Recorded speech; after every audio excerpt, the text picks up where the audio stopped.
you want me ready? You're right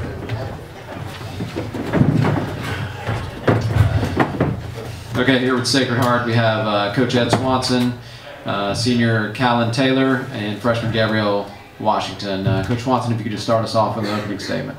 Yeah, it wasn't one of our better games, but I thought Georgia Tech did a terrific job. They were so athletic. They took us out of rhythm, took us out of what we wanted to do, and we knew it was going to be 40 minutes of really tough, focused basketball, and we just let up. You know, in some stretches, but I told the team in the locker room not to let this overshadow, which has been a terrific year. Extremely proud, and we talked about the returning players that you know, part of our goal is our conference keeps getting better and better each year, and we were excited about the 13 seed, but we really need to do some more work on a non-conference to move up to a 12 or 11 seed. But extremely proud of two players sitting here. Callan Taylor's leaving as one of the most decorated players in our career. Tremendous work ethic. She's going to be really tough to replace, not as much from the talent standpoint, but from the work ethic that she brings every day, and hopefully a little bit of it has rubbed off on her friend Gabby Washington down the end, and she had an extremely terrific freshman year, and we're looking for big things from her in the future. All right, we'll open up for student athletes. Just raise your hand. I'll call on you right in the front. Yeah, Callan, how difficult was it to get shots inside against Georgia Tech's really big coastline? Yeah, obviously it was pretty difficult. We tried. I think our main focus was, you know, to catch and shoot, because you know they were much bigger and more athletic, and yeah, I think it was we just kind of struggled in that area of you know not kicking it back out and stuff like that. Mike, you're on the left. To Callan about the Georgia Tech big party. Have you ever gone against anybody as big as Sasha Goodland? Not this year in our conference. No, we don't really have anyone that tall or, you know, big. I guess. And how much does she affect the game around her?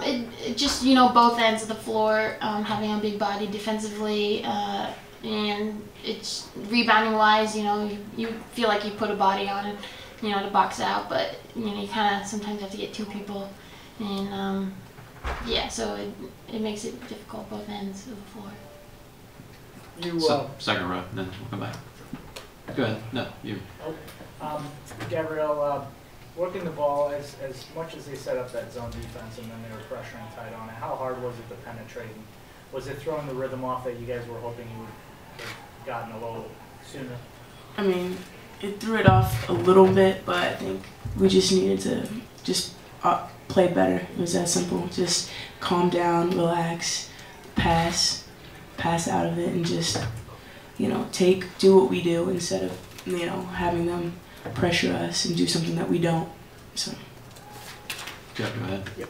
Callan, you got off to a good start. Actually, you had the lead when you picked up your second foul.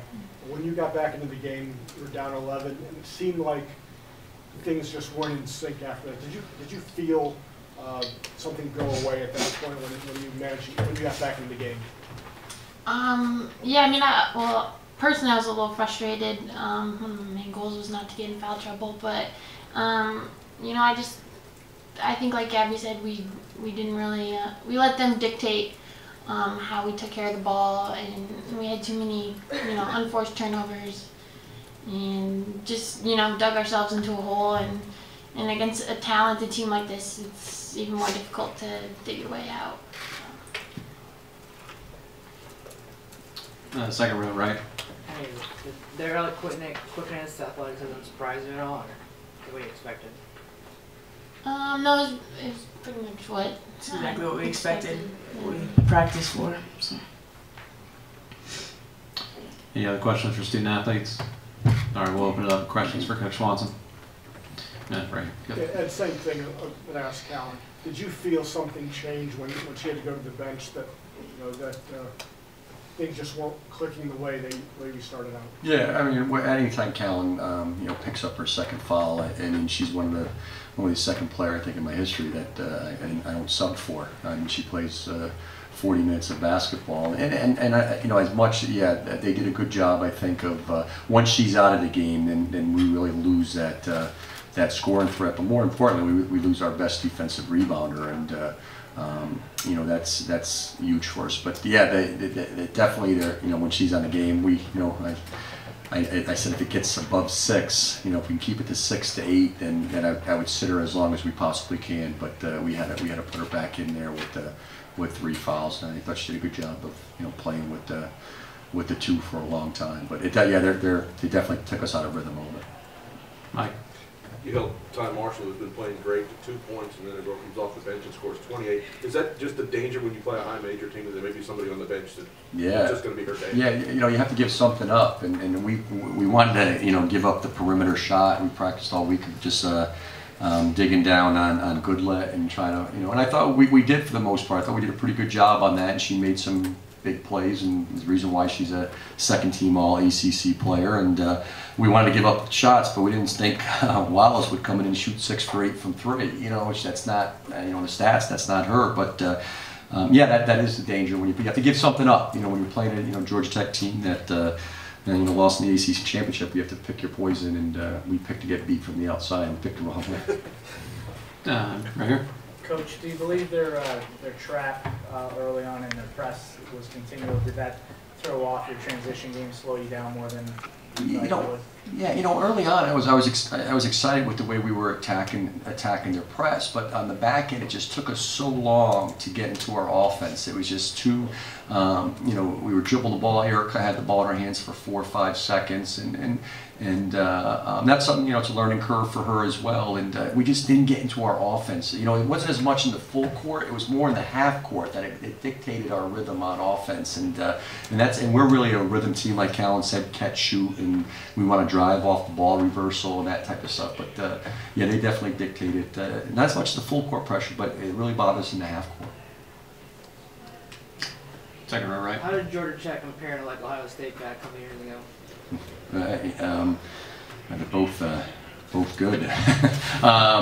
You know, it's, you know, when you're playing one of the teams from the power conferences, I mean, they're going to have you know, talent at pretty much every position, and they're going to have the size inside that at our level that you know, is tough to get. And you know, back in 09, we had Caitlin Swinski, who's you know, 6'5" and athletic, and could play probably in one of these conferences, and that's a big difference. And you know, our big kids, like I said, we're still young. You know, besides Callan as the really staple in our starting lineup, you know, Gabby Washington, Erica Norman, Blair Konashevsky, we're still pretty young, and we still have a lot of room to improve, and high ceiling, I think.